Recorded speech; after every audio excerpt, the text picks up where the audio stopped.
Today is October 28th, 2025, and I'm going to run you through Nasdaq's price action this morning. Super choppy.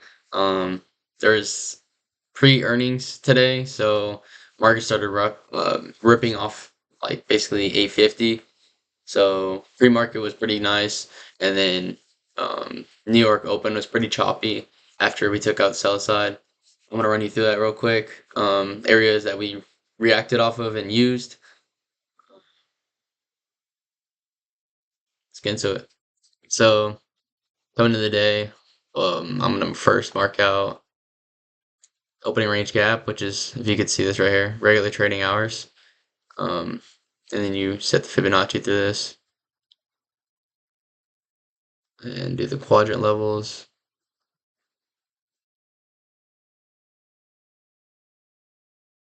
So we got our quadrant levels on the opening range gap. So I'm turning that back off now.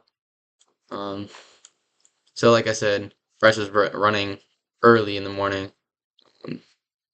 What happened down here? I'll show you real quick. This is ES, this is Nasdaq on the left. On the left is Nasdaq, on the right is ES.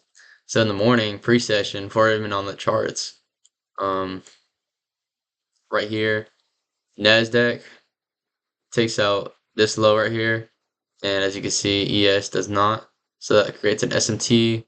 We got a CASD once we get above these candles, and a retracement back to this area, and then we start violently going higher. All the way, come back down, retrace to this fair value gap, and then we come higher, going to 9:30 open. But what happens at 9:30 open is Nasdaq shoots up, continues to go higher, and ES struggles to even get above the previous high. So that tells me that we're actually going to be bearish, and this is a form of manipulation or a liquidity sweep. So then price comes down below this low, creating a CISD right here. Price retraces back up, and then you'd want to wait for confirmation. Price comes back down here, closes below these lows, retraces back to about 50% of this level right here, retraces back to 50% of this order block, and then rolls over again, going into 9 o'clock, 8:30 lows, all the way down here. And if you wanted to know, you could put standard deviation on that hoe. Just do the whole price leg down.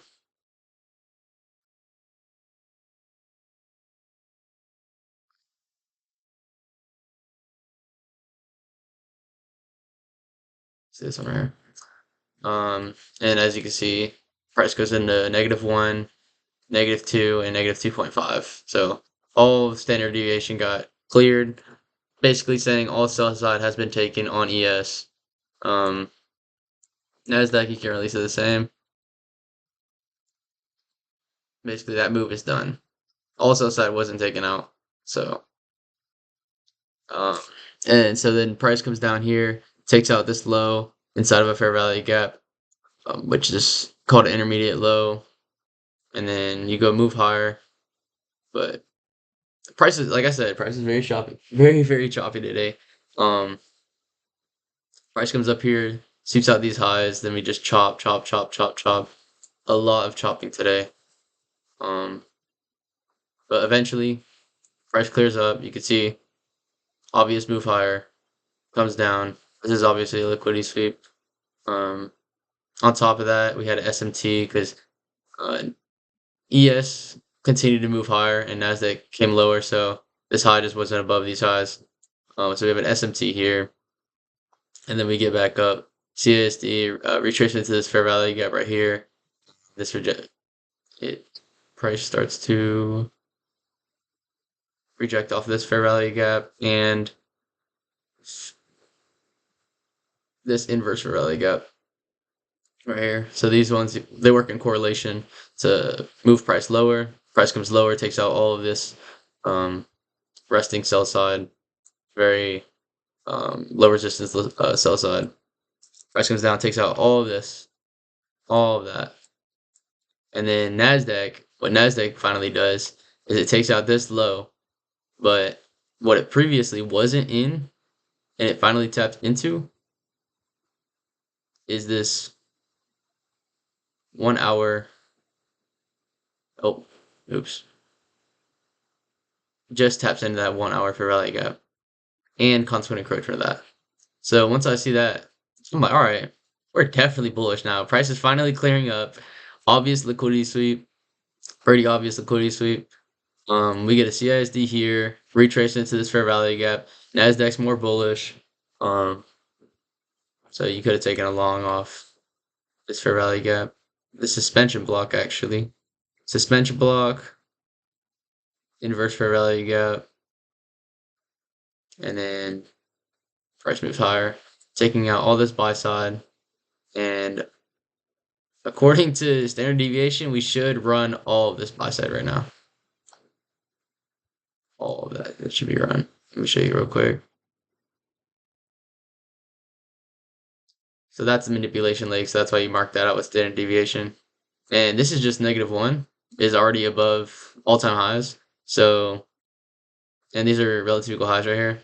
So we're going to take those out. Price could, according to standard deviation, price could continue to rally, but that's pretty far rally. We are all-time highs, and I do expect this to be bullish off of these stock earnings and rate cuts that are coming tomorrow, I think. A lot of news is finally starting to come out this week, so that's finally price is going to start moving better. Yeah, there's FOMC tomorrow and federal fund rates, so rates should be cut. I think they were saying 25 something. I don't really know much about the rates, but I heard they're gonna be cutting about 0.25. So I don't really know what that means for the market, if I'm being honest. But price will be volatile tomorrow for sure, and that's at 2 o'clock. So there's pending home sales in the morning.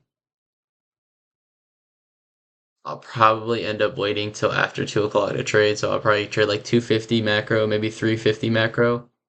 But anything outside of that, I'm kind of just like gonna sit out. I guess tomorrow I might just paper trade, or just well, honestly, I'm just gonna tape read tomorrow until 2 o'clock once FOMC releases and then FOMC press conference. So 2:30, so 250 macro.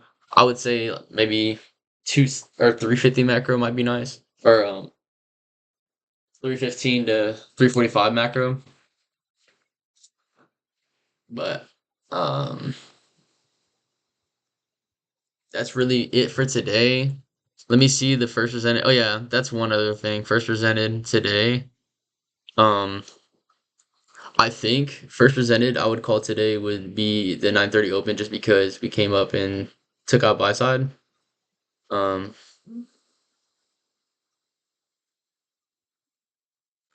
but if not, like this for value gap or this for value, I wouldn't say those are too small. I would say 9:30 is nice because we did come back up into it. Respect it here. Yeah, we did push through it, take out this sell side or buy side, but after that, we kind of like respected it. Um, and it started moving lower, and then just came back up into it. With ES though, it's a little different because 9:30 we didn't really take out any buy side or create a fair value gap.